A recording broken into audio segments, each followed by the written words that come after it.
ঈদ পরবর্তী সময়ে ইসলামী আন্দোলন বাংলাদেশ ঈশ্বরগঞ্জ উপজেলা শাখার সাবেক সহ-প্রচার সম্পাদক মরহুম সেলিমের কবর জিয়ারত এবং তার পরিবারের খোঁজখবর গ্রহণ করেন ইসলামী আন্দোলন বাংলাদেশের ঈশ্বরগঞ্জ উপজেলা শাখার ৬ সদস্যের একটি প্রতিনিধি দল।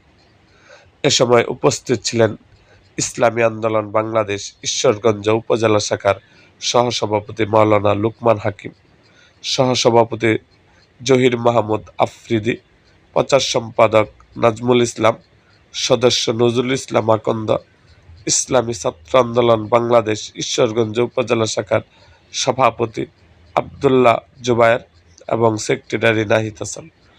প্রতিনিধি দল মরহুমের রুহের মাগফিরাত কামনা করে দোয়া করেন এবং শোক সন্তপ্ত পরিবারের প্রতি সমবেদনা ও আন্তরিক সহযোগিতার আশ্বাস প্রদান করেন।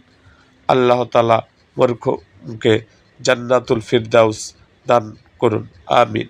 এরকম আরও ভিডিও পেতে এবং রাজনৈতিক অঙ্গনের নানা ঘটনা ও ইতিহাস জানতে আমাদের মুক্তাগাছার ইতিহাস মিডিয়া ইউটিউব চ্যানেলটিকে সাবস্ক্রাইব করুন এবং পাশে থাকা বেল আইকনটি বাজিয়ে দিন।